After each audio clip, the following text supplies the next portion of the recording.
శిరీష గారితో పరిచయమైనాక మోహిత్ గదికెళ్ళటం బాగా తగ్గించాను. సాయంత్రం కావటం ఆలస్యం. శిరీష వాళ్ళింట్లో వాలిపోవటం, ఎన్నో విషయాల గురించి చర్చించుకోవటం దినచర్యగా మారింది. ఆ రోజు చర్చ మానవ జీవితానికి అర్థం ఏమిటనే విషయం మీదకి మళ్ళింది. దాన్ని తెలుసుకోవటం కోసమే ఎంతోమంది మహానుభావులు తమ జీవితాన్ని ధారపోశారు. సాధారణంగా లభ్యం కాని మానవ జన్మ ఎత్తి భగవంతుణ్ణి తెలుసుకోలేని మనిషి పుట్టుక నిరుపయోగం అన్నాడు రామకృష్ణ పరమహంస. ఆయన ఉద్దేశంలో జీవితానికి అర్థం పరమాత్మను తెలుసుకోవటమే. భగవద్గీతలో సచ్చిదానందమే జీవిత పరమార్థమని చెప్పబడింది అంది శిరీష. మీ ఉద్దేశంలో జీవిత పరమార్థం ఏమిటి? అద్వితీయమైన ప్రేమని పొందటం, అంతులేని శాంతిని, సంతోషాన్ని అనుభవించడం. ఇందాక మీరు రామకృష్ణ పరమహంసని కోట్ చేశారు. మీరు దేవుణ్ణి నమ్ముతారా? దేవుణ్ణి అన్వేషించడం, కనుక్కోవటం, ఐక్యం కావటం, ఇవే నా జీవిత లక్ష్యాలు. నేను దేవుణ్ణి నమ్మను, తలరాతను నమ్మను. జోసెఫ్ని పెళ్లి చేసుకోవటం అనేది నా చాయిస్. ఈ విషయంలో నాకేమీ పశ్చాత్తాపం లేదు. నేనేమీ దుఃఖపడటం లేదు. జోసెఫ్ ప్రేమను పొందటంలోనే నా జీవితానికి సార్థకత ఉందనుకున్నాను. అందులోనే సంతోషాన్ని వెతుక్కున్నాను. నా ఉద్దేశంలో జీవితానికి అర్థం అంటూ ప్రత్యేకంగా ఏమీ ఉండదు. మనం కల్పించుకోవాలి. అలా కాదు, మేధావులు, తత్వవేత్తలు ఈ విషయం గురించి మదనపడి ఏదో ఓ అభిప్రాయానికి వచ్చేశారుగా. వాటిని తెలుసుకుని చర్చించి మనము ఓ నిర్ణయానికి రావచ్చు. శిరీష నవ్వింది. ఫిలాసఫీ చదువుతున్నావుగా, నువ్వే చెప్పాలి. జీవితాన్ని శోధించకపోతే అది నిరర్థకం అంటారు సోక్రటీస్. ప్లేటోనిజం ప్రకారం జీవితానికి అర్థం సమున్నతమైన జ్ఞాన సముపార్జన. అరిస్టాటిల్ ఉద్దేశంలో జీవితోద్దేశం సేవ చేయటం, ఇతరులకు మంచి చేయటం. సోక్రటీస్ శిష్యుడొకడు సినిసిజం అనే సిద్ధాంతాన్ని ప్రతిపాదించాడు. జీవిత పరమార్థం నీతిగా ప్రకృతి నియమాలకు లోబడి బతకటమే. దుఃఖం అనేది తప్పుడు నిర్ణయాల వల్ల కలుగుతుందంటారు. ఏది ముఖ్యమో ఏది కాదో నిర్ణయించుకోవటంలో మనిషి చేసే తప్పుల వల్లనే కష్టాలు. వస్తు వ్యామోహాన్ని, ధనాన్ని పోగేయటాన్ని, కీర్తి కోసం పాకులాడటాన్ని, వీటికి దూరంగా బతకమంటారు. హిందూ మతం ఏం చెప్తుందో తెలుసా? జీవితానికి అర్థం కర్మ సిద్ధాంతంతో, పుట్టుక, చావు, తర్వాత మోక్షంతో ముడిపడి ఉంది. జీవితం యొక్క ఉద్దేశం ధర్మార్థ కామ మోక్షాలనే 4 పురుషార్థాలని సాధించటమే. క్రిస్టియానిటీ ప్రకారం జీవితం యొక్క ఉద్దేశం దేవుడి దయకు పాత్రులు కావటమే. ప్రభువుని ధ్యానించి పూజించటమే మనిషి జన్మకు సార్థకత. దేవుడు నన్నెందుకు సృష్టించాడు అనే ప్రశ్నకు జవాబుగా ప్రభువుని తెలుసుకోవటానికి, అతన్ని ప్రేమించటానికి, అతన్ని ఈ లోకంలో పూజించటానికి, పరలోకంలో ప్రభువుకి ప్రేమపాత్రుడు కావటానికి అంటారు. ఇస్లాం కూడా అంతే రామకృష్ణ. మనిషి పుట్టిందే అల్లాని ప్రార్థించటానికి. ఖురాన్ ప్రకారం మనుషులకి ఈ లోకంలో పుట్టుక ఓ పరీక్ష మాత్రమే. అల్లా పెట్టే పరీక్ష. అందులో ఉత్తీర్ణులైతే స్వర్గం, లేకపోతే నరకం అంది శిరీష. మా చర్చ చాలాసేపు నడిచింది. మాటల్లో పడి సమయం ఎంతైందో కూడా గమనించుకోలేదు. అప్పటికే 9 దాటిపోయింది. ఆకలి కూడా మర్చిపోయి మాట్లాడుకున్నాం కదూ అంది శిరీష. నేనిక వెళతాను అంటూ లేచి నిలబడ్డాను. ఉండిపోకూడదు. మన సంభాషణ సగంలోనే ఆగిపోయింది. చర్చించాల్సిన చాలా విషయాలు మిగిలే ఉన్నాయి అంది. నాకు ఉండిపోవాలనే ఉంది. శిరీష గారితో మాట్లాడుతుంటే చాలా విషయాలు తెలుస్తున్నాయి. ఆమె ఆలోచనలో పరిపక్వత ఉంది. జీవితం గురించి లోతైన విశ్లేషణ చేయగల సమర్థురాలు. ఇంటికెళ్ళి కూడా చేసేదేముంది? తిని పడుకోవటం, పడుకునే ముందు కాత్యాయని చేసే అర్ధరహితమైన వాగుడిని భరించటం. అత్త అడిగితే ఏమని చెప్పాలా అని ఆలోచించాను. శిరీష వాళ్ళింట్లో పడుకున్నానంటే కాత్యాయని నానా రభస చేయటం ఖాయం. మోహిత్ గదిలో పడుకున్నానని అత్తతో చెప్పాలని నిర్ణయించుకుని రాత్రికి అక్కడే ఉండిపోయాను. అర్ధరాత్రి వరకు మాట్లాడుకున్నాం. ఇంట్లో ఒకటే మంచం ఉంది. నేను హాల్లో సోఫాలో పడుకుంటానన్నాను. తను వినలేదు. నాకు పడక మంచం మీద ఏర్పాటు చేసింది. తను హాల్లోకెళ్ళి పడుకుంటుందనుకున్నాను. నా మంచం పక్కన చాపపరుచుకొని పడుకుంది. మనసులో ఏ రకమైన కల్మషం లేని వాళ్ళే అలా చేయగలరు. ఉదయం తను చేసిన పెసరట్లు తినేసి కాలేజీకి వెళ్ళిపోయాను. కాలేజీలో మోహిత్ కలవలేదు. సాయంత్రం కాలేజీ వదిలాక శిరీష దగ్గరకు వెళ్లకుండా నేరుగా అత్తవాడింటికి వెళ్ళాను. అత్త మొహం అదోలా కనిపించింది. గంటు పెట్టుకున్నట్టు. కాత్యాయని కళ్ళల్లో కోపం. రాత్రి ఎక్కడున్నావు బావా అని అడిగింది కాత్య. మోహిత్ రూంలో అన్నాను. కాత్యాయని వాళ్ళమ్మ వైపు కళ్ళెగరేసి చూసావా అన్నట్టు సైగ చేసింది. అబద్ధాలు చెప్పటం కూడా నేర్చుకున్నావా? ఆ మహాతల్లి వల్ల నువ్వెంత పతనమవుతున్నావో అర్థమవుతుందా అంది అత్త. ఏ మహాతల్లి వల్ల? దానికి సమాధానం కాత్యాయని చెప్పింది. బావా, నువ్వు రాత్రి మోహిత్ గదిలో పడుకోలేదు. నేను రాత్రి 10:30కి మోహిత్కి ఫోన్ చేసి కనుక్కున్నా. అక్కడికి వెళ్ళలేదని తెలిసి అమ్మ కంగారు పడింది. నేను మళ్ళా మోహిత్కి ఫోన్ చేసి ఎక్కడికెళ్ళి ఉంటాడని అడిగా. భయపడాల్సిందేమీ లేదు, వాడు తప్పకుండా శిరీష వాళ్ళింటికెళ్ళి ఉంటాడు, అక్కడే పడుకుని ఉంటాడు అంటూ అదోలా మాట్లాడాడు. నా మీద నిఘా పెట్టారన్నమాట. నేనేమి ఆడపిల్లను కాను ఆంక్షలు విధించటానికి. కోపంగా అన్నాను. మగపిల్లాడివి కాబట్టి నువ్వు ఎక్కడ తిరిగొచ్చినా ఊరుకోమంటావా? నువ్వు నా అన్న కొడుకువి, చెడిపోతుంటే చూస్తూ ఊరుకోలేను. అత్త కూడా కోపంగా అంది. నేను చెడిపోతున్నానని నువ్వనుకుంటే సరిపోదు. నేనేం చిన్నపిల్లాడిని కాను, నాకు తెలుసు ఏది మంచో ఏది చెడో అన్నాను. ఈ గొడవంతా దేనికి? ఆమె దగ్గరికెళ్ళటం మానే బావా. అందరూ మీ గురించి ఎంత చెడ్డగా అనుకుంటున్నారో తెలుసా అంది కాత్యాయని. ఎవరో ఏదో అనుకుంటున్నారని నేనెందుకు మానేయాలి? మానను. నా ఇష్ట ప్రకారం జీవించే హక్కు నాకుంది. నా అన్న కొడుకు దారి తప్పుతుంటే మందలించి మంచి మార్గంలో పెట్టే హక్కు నాకు కూడా ఉంది అంది అత్త. దారి తప్పున్నప్పుడు నువ్వలా మందలించినా సహిస్తా, కానీ ఏ తప్పు చేయకుండానే దోషిగా నిలబెడితే ఊరుకోను. పరుగుగల ఆడిది చేసే పనేనా ఇవి? మొగుడు లేడు కదా అని వయసులో ఉన్న మగపిల్లాన్ని ఇంట్లో పడుకోబెట్టుకోవటం తప్పు కాదా? నిన్ను కాదు, ఆమెననాలి. వయసు మళ్ళిన ఆడవాళ్లు కుర్రవాళ్లతో కులకటానికి ఉబలాట పడతారటగా. రేపు నేనే వెళ్ళి దాన్ని 4 దులిపేసి వస్తాను అంది అత్త. ఆమెను ఒక్క మాటన్నా ఊరుకోను అన్నాను కోపంగా. ఈ లోపల మామ కూడా కల్పించుకున్నాడు. రేపు నా కూతుర్ని చేసుకోవలసిన వాడివి, ఇలా వేరే ఆడవాళ్లతో తిరిగితే మా పరువేం కాను అన్నాడు. నేను మీ కూతుర్ని చేసుకుంటానని ఎప్పుడూ అనలేదే అన్నాను. నువ్వు ఇంటల్లుడు అవుతావనే కదా నిన్ను తెచ్చి ఇంట్లో పెట్టుకున్నాం అన్నాడు. నాకు చాలా కోపం వచ్చింది. నాకేమీ గతి లేక మీ ఇంటికి రాలేదు. అత్త బతిమాలితేనే వచ్చాను. మీ ఇంట్లో తేరగా ఏమీ తినటం లేదు. నెలకింతని మీకు చెల్లించి ఉంటున్నాను. ఇష్టం లేకపోతే చెప్పండి, ఈ క్షణమే వెళ్ళిపోతాను అన్నాను. చూశారా, నన్ను పూటకోళ్ళమ్మని చేశాడు వీడు. అన్న కొడుకుని కదా అభిమానంతో ఇంట్లో పెట్టుకున్నాను. వాడి డబ్బులు ఆశించానా? వద్దనే అన్నాగా. బలవంతంగా ఇస్తుంది కాక ఎన్నెన్ని మాటలు అంటున్నాడో చూశారా అంది అత్త ఏడుస్తూ. ఆ అమ్మకు పుట్టిన కొడుకేగా, ఎక్కడికెళ్తాయి లేకి బుద్ధులు అన్నాడు మామ. చేతిలో ఉన్న పుస్తకాల సంచిని కిందికి విసిరికొట్టాను. అసలు ఆ సంచితో వాడి మొహం పగలగొట్టాలన్నంత కోపం వచ్చినా బలవంతంగా ఆపుకున్నాను. మా అమ్మ విషయం ఎత్తావా మర్యాద దక్కదు. మా అత్త మొగుడివని కూడా చూడను. ఏం చేస్తానో నాకే తెలియదు అన్నాను. కాత్యాయని ముందుకు వచ్చి, నాన్న నువ్వు మాట్లాడుకు, ఏది ఎక్కడ మాట్లాడాలో తెలియదు నీకు అంటూ వాళ్ళ నాన్నని కసురుకుని నన్ను గదిలోకి లాక్కెళ్ళింది. నా కోపం తగ్గలేదు. ఇన్నాళ్ళు బయట వాళ్లే కాట్ల కుక్కల్లా నా వెంటబడి తరుముతున్నారనుకున్నాను. ఇప్పుడు ఇంట్లో వాళ్ళు కూడా అంటున్నారు. సారీ బావా, నాన్న మాట్లాడింది తప్పే. ఆయన తరపున నేను సారీ చెప్తున్నాను అంది కాత్యాయని. ఒక్క మాట నిజం చెప్పు, నీతో ఎప్పుడైనా నేను సన్నిహితంగా మెలిగానా? పెళ్లి చేసుకుంటానని మాటిచ్చానా? అలా చేయటం లేదనే కదా బావా నా బాధ. నీకు నేనంటే ఇష్టం లేదా చెప్పు, నన్ను పెళ్లి చేసుకోవా? చేసుకోను. ఎందుకు? నాలో ఏం తక్కువని? అందంగా లేనా? చదువుకోలేదా? నాకు నువ్వంటే పిచ్చి ప్రేమ బావా. నేనంటే ఎందుకంత అయిష్టత? నువ్వు ఇష్టం లేక కాదు, నాకు పెళ్ళంటేనే ఇష్టం లేదు. ఎందుకు ఇష్టం లేదు? పెళ్ళంటే విముఖత కలగటానికి ఏదో ఓ కారణం ఉండాలిగా. ఏమో తెలియదు, నేను పెళ్లి చేసుకోను. అందరూ ఆమోదించే వ్యవస్థ పెళ్ళి.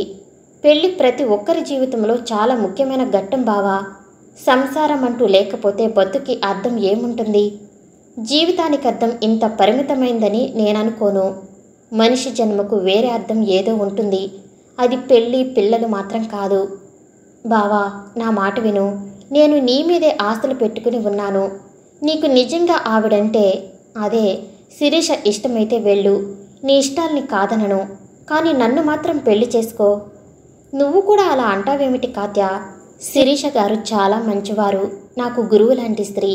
అంత తప్పుగా మాట్లాడటానికి నీకు మనసెలా ఒప్పుతుంది? బావా, నువ్వెన్నైనా చెప్పు. ఒక ఆడ ఒక మగ మధ్య ఉండేది శారీరక ఆకర్షణే. పైకి ఎన్ని ముసుగులైనా కప్పుకొని గౌరవం అనుకో, ఇష్టం అనుకో, స్నేహం అనో, ప్రేమ అనో అనుకో, కానీ అంతర్లీనంగా ఉండే కోరిక ఒకటే, శారీరక వాంఛ. మన శరీరం ఒక బయోకెమికల్ యంత్రం. హార్మోన్లు పనిచేస్తున్నంతకాలం కోరికలు ఉండటం సహజం బావా. నిన్ను తప్పుపట్టను. మనిషి యంత్రం కాదు, అతను బుద్ధిజీవి, ఆలోచనలతో పాటు ఆత్మ ఉన్న వ్యక్తి. శారీరక వాంఛ అనేది పశు ప్రవృత్తి. పిచ్చి బావా, నీకు గురువే కావాలనుకుంటే ఆమె తప్ప మగవాళ్ళెవరూ తారసపడలేదా? ఆవిడ టీచర్ కదా, తన శిష్యరికం చేయటానికి ఆడపిల్లలే దొరకలేదా? అదే మగ ఆడ మధ్య ఉండే మ్యాజిక్. ప్లీజ్ కాత్య, శిరీష గారి గురించి అలా మాట్లాడితే నేను ఊరుకోను. కానీ అది నిజం బావా, పచ్చి నిజం. దాన్ని ఎందుకు ఒప్పుకోవు? ప్లీజ్ నా గదిలోంచి వెళ్ళిపో కాత్య. కొద్దిసేపు ఒంటరిగా ఉన్ని. నా మనసేం బాగోలేదు.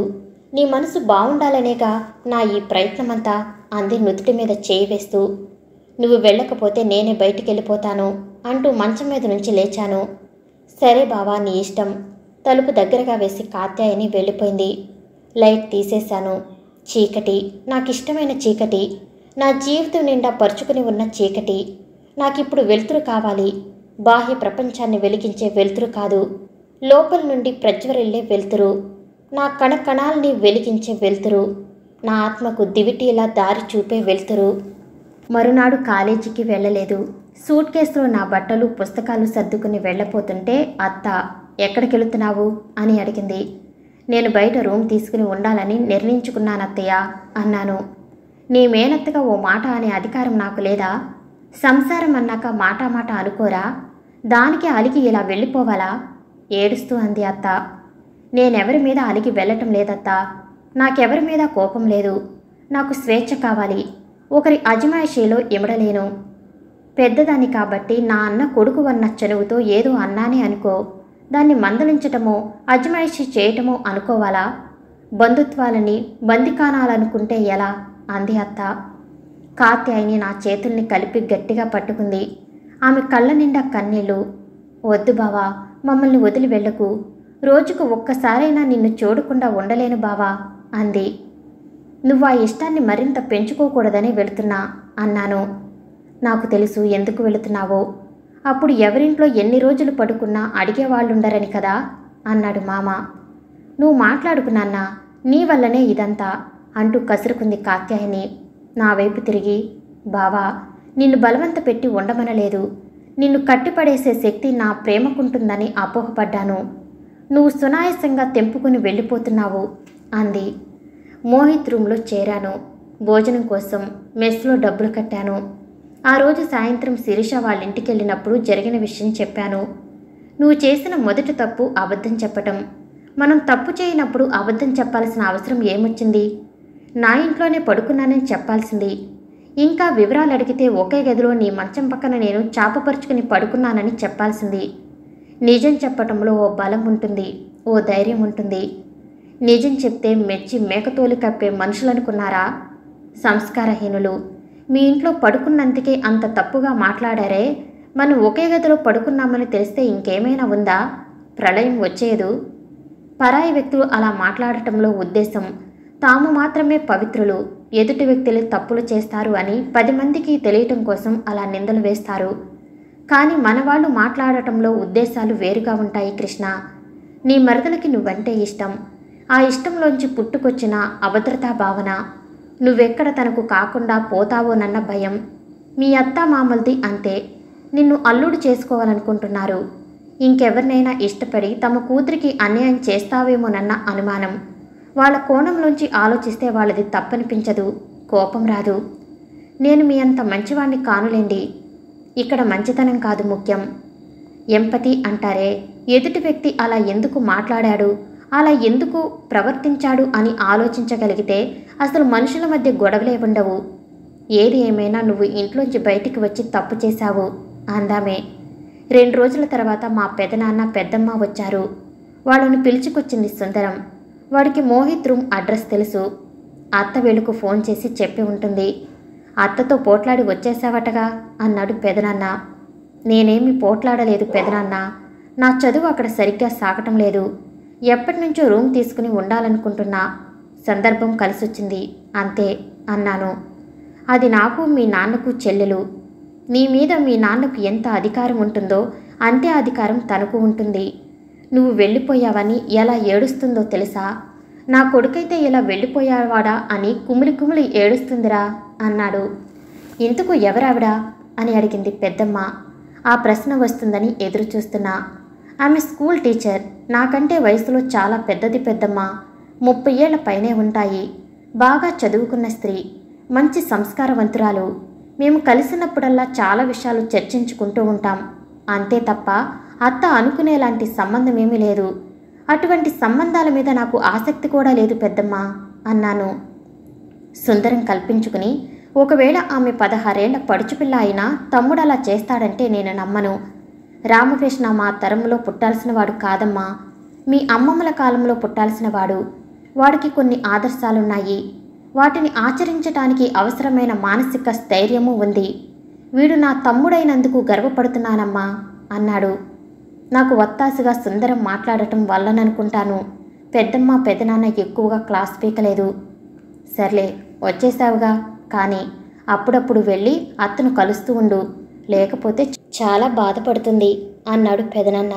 సరేనని చెప్పాను. వాళ్ళు వెళ్ళటానికి బయలుదేరినప్పుడు, మీరు కిందికి దిగండి, నేనిప్పుడే వస్తాను, వీడితో మాట్లాడాల్సిన విషయాలు కొన్ని ఉన్నాయి అన్నాడు సుందరం.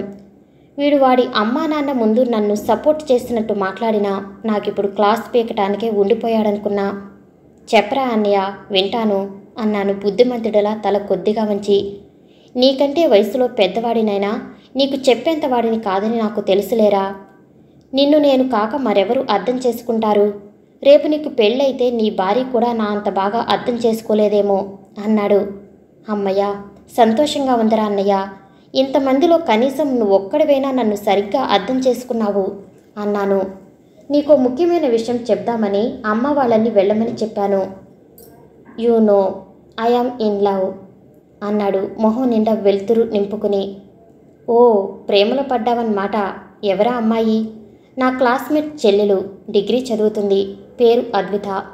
పేరు చాలా బాగుంది, మోడ్రన్గా. అమ్మాయి కూడా చాలా బాగుంటుంది. అయితే తొందరలోనే నాకు వదిన రాపోతుందన్నమాట. ఏమోరా, అందులో ఓ సమస్య ఉంది. అమ్మ ఒప్పుకోదేమో. మన కులం కాదా? మన కులమే. ఇంజనీరింగ్లో స్నేహాలన్నీ కులాల వారీగానే ఉంటాయి. మా క్లాసులో మన కులం వాళ్ళు నాతో కలిపి 5గురున్నాం. మేమంతా ఒక జట్టు. అద్విత నా స్నేహితుడి చెల్లెలు. మరి అద్విత వాళ్ళ మేనత్త. ఆపేసావేం? చెప్పు, వాళ్ళ మేనత్త అడ్డు వస్తుందా? కాదు, 25 ఏళ్ల క్రితం వాళ్ళ మేనత్త వేరే కులం వాడితో లేచిపోయిందట. లేచిపోవటం ఏమిటి? పెళ్లి చేసుకుంది, అంతేగా. అందులో తప్పేముంది? అమ్మ ఒప్పుకోదు రామకృష్ణ. నీకు తెలుసుగా, అమ్మకి ఇలాంటివంటే చాలా కోపం. అయినా ఇందులో ఆ పిల్ల తప్పేముంది? 25 ఏళ్ల క్రితం ఎవరో ఏదో చేశారని ఆ పిల్లని శిక్షించడం ఏం న్యాయం? పెద్దవాళ్ళు మనలా ఆలోచించరు రామకృష్ణ. నువ్వు మొదట నీ చదువు పూర్తి చెయ్యి, తర్వాత మంచి ఉద్యోగం తెచ్చుకో. అప్పుడు అద్వితను పెళ్లి చేసుకోవాలనుకుంటున్నట్టు ఇంట్లో చెప్పు. అడ్డు చెప్పారనుకో, వదిన్ని పెళ్లి చేసుకుని కాపురం పెట్టు. రిజిస్టర్ మ్యారేజ్కి నేను సాక్షి సంతకం చేస్తాను అన్నాను. అందుకేరా నువ్వంటే నాకిష్టం అంటూ నన్ను కౌగిలించుకుని, ఉండు, నీకు కాబోయే మీ వదిన ఫోటో చూపిస్తాను అని తన పర్సులో దాచుకున్న ఫోటో తీసి నా చేతికిచ్చాడు. ఆమె అందం కన్నా నన్ను ఆకర్షించింది ఆ కళ్ళల్లో ఉన్న కరుణ. నువ్వు చాలా అదృష్టవంతుడివిరా అన్నయ్య అంటూ మనస్ఫూర్తిగా అభినందించాను. సుందరం వెళ్ళాక చాలాసేపటి వరకు అశాంతిగా గడిపాను. మనసులో ముళ్ళ కంచెలు మొలిచినట్టు దిగుళ్ళ గాయాలు, భూమి పొరల్లోపల పాతిపెట్టాననుకున్న జ్ఞాపకాలు ఎదురుగా నిలబడి దెయ్యాల్లా భయపెడుతూ శిలాజాలుగా మారిన కనురెప్పపాటులో ప్రాణం పోసుకుని నా ప్రాణాలను తోడేసే చావంటూ లేని జ్ఞాపకాలు. లేచిపోయింది అనే మాట వింటే చాలు అమ్మ రూపం కళ్ళ ముందు మెదులుతుంది. నేను నాన్న పడిన అవమానాలు, భరించిన అవహేళనలు కళ్ళ ముందు సరికొత్తగా సాక్షాత్కరిస్తాయి.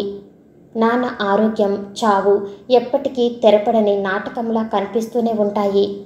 ఎప్పుడో 25 ఏళ్ల క్రితం అద్విత పుట్టకముందు ఆమె మేనత్త ఎవరినో ప్రేమించి పెళ్లి చేసుకుంటే అదిప్పుడు అద్విత పెళ్లికి ఆటంకం కావటమే విషాదం. ఆమె మా అమ్మలా పెళ్లి చేసుకున్నాక భర్తని పిల్లల్ని వదిలి మరొక వ్యక్తితో వెళ్ళిపోలేదే. అయినా సమాజం ఆ కుటుంబం మీద లేచిపోయిన దాని కుటుంబం అని పచ్చబొట్టు పొడవటం ఎంత న్యాయం? 25 ఏళ్లైపోయినా అది శాపంలా ఆ ఇంట్లో పుట్టిన ఆడపిల్లల జీవితాల్ని శాసించటం ఎంతటి దుర్మార్గం! సమాజం చాలా క్రూరమైంది. మానవ మృగాలు తిరిగే అడవి ఈ సమాజం. పైకి మాత్రం సంస్కారవంతుల్లా ముసుగులు తొడుక్కుంటారు అంతే. సుందరం చెల్లెలు కీర్తిని చూసినప్పుడల్లా నాకు చెల్లెలు ఎందుకు లేదని అమ్మతో పోట్లాడేవాడిని. చెల్లెలుంటే ఎంత బాగుంటుందో కదా అనిపించేది. గిల్లి కజ్జాలు పెట్టుకోవచ్చు, జడలాగి ఏడ్పించవచ్చు, అన్నగా అథారిటీ చెలాయించవచ్చు, దర్జాగా కూర్చుని పనులు పురమాయించవచ్చు. ఏ ఆట ఆడినా సుందరం కీర్తి ఒక జట్టులా ఉండి నన్ను ఓడించేవారు. క్యారమ్స్ ఆడుతున్నప్పుడు అంతే. తన అన్న గెలవాలని కాయిన్స్ సుందరానికి అనుకూలంగా తెచ్చిపెట్టేది కీర్తి. పేకాట ఆడినా అంతే. సుందరానికి కావలసిన ముక్కలు వేసేది. ఒకసారి జోకర్ కూడా వేసేసి పొరపాటును వేసేశాను అనేసింది. నాకు కూడా నీకో చెల్లెల్ని ఇవ్వాలని ఉండేదిరా, మీ అమ్మే పడనివ్వలేదు అన్నాడోసారి నాన్న. కూరగాయల ధరలతో పాటు అన్నీ ఎలా మండిపోతున్నాయో చూస్తున్నారుగా. చదువులు కూడా ఖరీదైపోయాయి. లక్షలు పెడితే తప్ప ఇంజనీరింగ్ డిగ్రీ చేతికి రాని రోజులు. ఒకరిని పెంచితే చాలండి అంది అమ్మ. ఇప్పుడు ఆలోచిస్తే అమ్మ పథకం ప్రకారమే రెండో సంతానం వద్దనుకుందేమోనన్న అనుమానం వస్తుంది. 2 వదిలి వెళ్ళటం కన్నా 3 వదిలి వెళ్ళటం కష్టం కదా. ఆ ఆలోచనకే నాకు నవ్వొచ్చింది. సంఖ్య ముఖ్యం కాదుగా, అనుబంధం ఎంత బలంగా ఉందనేదే ముఖ్యం. అప్పుడు ఒకరిని వదిలి వెళ్లాలన్న మనసు ఎదురు తిరుగుతుంది. ఒకవేళ నాకే ఓ చెల్లెలు ఉండి ఉంటే. ఆ ఊహకి ఒళ్ళంతా భయంతో వణికిపోయింది. తల్లి మరో మగాడితో లేచిపోయిందని తెలిస్తే ఆ పిల్లకు పెళ్ళవుతుందా? ఎవరో మేనత్త తను ఇష్టపడిన వ్యక్తిని చేసుకున్నందుకే సమాజం కాట్ల కుక్కల్లా ఆ పిల్ల వెంటపడి తరుముతుందే. మరి మా అమ్మ చేసిన నిర్వాకానికి నా చెల్లెలకి సంబంధాలొచ్చేవా? అది మానసికంగా ఎంత నరకం అనుభవించేదో కదా. నాకు చెల్లెలు లేనందుకు చాలా సంతోషం అనిపించింది.